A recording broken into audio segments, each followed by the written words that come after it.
पाकिस्तान एक ऐसा मुल्क है जिससे सिर्फ बलोच ही नहीं बल्कि कई ऐसे इलाके हैं जो अलगाव की मांग कर रहे हैं। असल में बलोच को आज़ादी चाहिए और इसी बात से पाकिस्तान की हालत और भी ज़्यादा बिगड़ चुकी है। पिछले हफ्ते पाकिस्तान की जाफर एक्सप्रेस को हाईजैक कर लिया गया। इसके बाद पाकिस्तान की बलोच आर्मी पर हमला भी किया गया, जिसके कथित तौर पर 9 जवान मारे गए। बलोच के लोग लंबे वक्त से इस्लामाबाद पर भेदभाव का आरोप लगाते रहे हैं और इसी के साथ वो आज़ादी की मांग कर रहे हैं। लेकिन यहाँ सिर्फ ये लड़ाई बलोच की नहीं है, बल्कि ऐसे कई इलाके हैं जिन्हें देश से अलग होना है। तो आइए जानते हैं और आपको बताते हैं कि कौन से ऐसे वो इलाके हैं। नमस्कार, मैं हूं आपके साथ दिव्यांश वर्मा और आप देख रहे हैं वन इंडिया। देखिए, बलोच के लोग लगातार पाकिस्तान सरकार पर आरोप लगाते रहे हैं कि वो उनके रिसोर्सेज का इस्तेमाल तो कर रही है, लेकिन बदले में हमें कोई फायदा नहीं मिल रहा। असल में ये कलेश आज़ादी के वक्त से है और इसी वजह से ब्रिटिश दौर के खत्म होते होते बलूचिस्तान भारत या पाकिस्तान का हिस्सा नहीं बन पाया, लेकिन ये एक अलग रियासत जरूर बन गया और उस वक्त वहां की संसद ने आज़ादी के पक्ष में वोट किया। हालांकि मार्च 1948 को पाकिस्तान ने इस पर कार्रवाई करके इसे जबरन खुद में मिला लिया। बलूच नेशनलिस्ट इसे अवैध कब्जा मानते हैं और तब से अलगाववादी आंदोलन चलाए जा रहे हैं। अब इस पर भी बड़ा सवाल है कि आखिर बलोच को आज़ादी चाहिए क्यों। असल में बलोचिस्तान के पास पूरे देश का 40% से ज्यादा गैस प्रोडक्शन होता है। ये सूबा कॉपर और गोल्ड से भी फुलफिल है। अब पाकिस्तान इसका फायदा तो लेता है, लेकिन यहाँ की इकोनॉमी खराब ही रही। वैसे आपको बता दें कि बलोच के लोग कल्चर और बाकी पाकिस्तान से अलग हैं।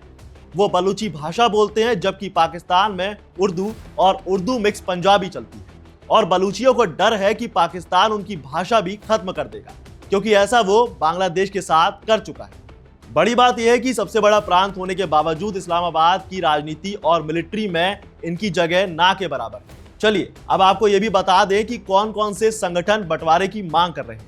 तो बलूचिस्तान लिबरेशन आर्मी यानी BLA की आवाज सबसे ज्यादा सुनाई देती है। पहले वो शांति से अलगाव की मांग करते रहे। बीते कुछ दशकों से आंदोलन हिंसक होता चला गया।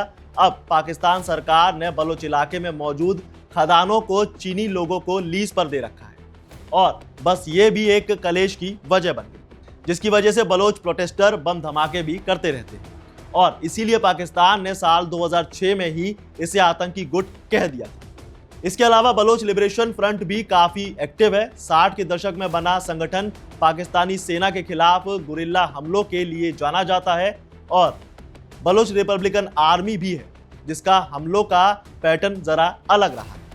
वो पाकिस्तान की गैस पाइपलाइन और रेलवे ट्रैक पर अटैक करता रहा। इसके अलावा एक और गुट है जिसे बलोच नेशनल मूवमेंट कहा जाता है।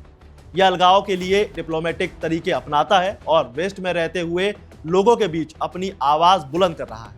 अब सवाल यह है कि क्या इसके लिए फॉरेन फंड आ रहा है?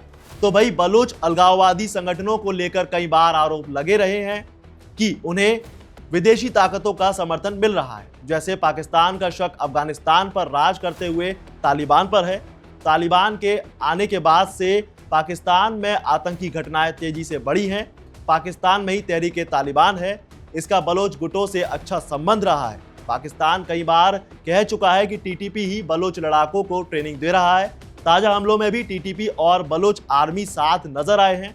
वैसे दोनों का एजेंडा अलग रहा है। जैसे TTP पाकिस्तान में इस्लामिक कानून चाहता है, वैसे बलूचिस्तान आज़ादी, लेकिन दोनों का दुश्मन एक है, इसीलिए ये साझी लड़ाई लड़ते नजर आते हैं। चलिए अब आपको ये भी समझा देते हैं कि किन जगहों पर इनका फोकस है। बॉर्डर पर आत्मघाती हमले ज्यादा हो रहे हैं। असल में एक तरह का पोरस होता है जहां से आतंकी आराम से यहां वहां हो सकते हैं और इनके अलावा सीमा को कमजोर करने पर सरकार पर सीधा असर होता है। शहरी इलाकों में मस्जिद या बाजार सॉफ्ट टारगेट बनते हैं। इसके अलावा पाकिस्तान सेना की मौजूदगी वाली हर जगह इनके निशाने पर रहती आई है। अब सबसे बड़ा और सबसे जरूरी सवाल कि क्या बलूचिस्तान के अलग होने का भारत पर कोई असर पड़ेगा या नहीं। तो देखिए, इसे कुछ पॉइंट्स की मदद से समझने की कोशिश करते हैं। पहला, बलूचिस्तान पाकिस्तान का सबसे बड़ा प्रांत है। इसके टूटने से पाकिस्तान का क्षेत्रफल और संसाधनों पर काबू कम हो जाएगा। दूसरा, बलूचिस्तान में मौजूद गवादर बंदरगाह पर चीन ने काफी इन्वेस्ट किया हुआ है। अगर बलूच अलग होता है तो चीन को बड़ा झटका लग सकता है। और सबसे आखिरी पॉइंट, पाकिस्तान अलगाव को रोकने में लगा हुआ है और कश्मीर मुद्दे से उसका ध्यान भी हटेगा, और यही वो मुद्दा है जिससे इंटरनेशनल मंच पर हमारी आवाज ऊंची होगी, जो हमारे लिए काफी फायदे की बात हो सकती है। तो अब आपका इसके बारे में क्या कहना है, हमें कमेंट सेक्शन में जरूर बताइए। साथ ही वीडियो को लाइक शेयर जरूर करिए और ऐसी तमाम अपडेट्स के लिए बने रहिए वन इंडिया हिंदी के साथ।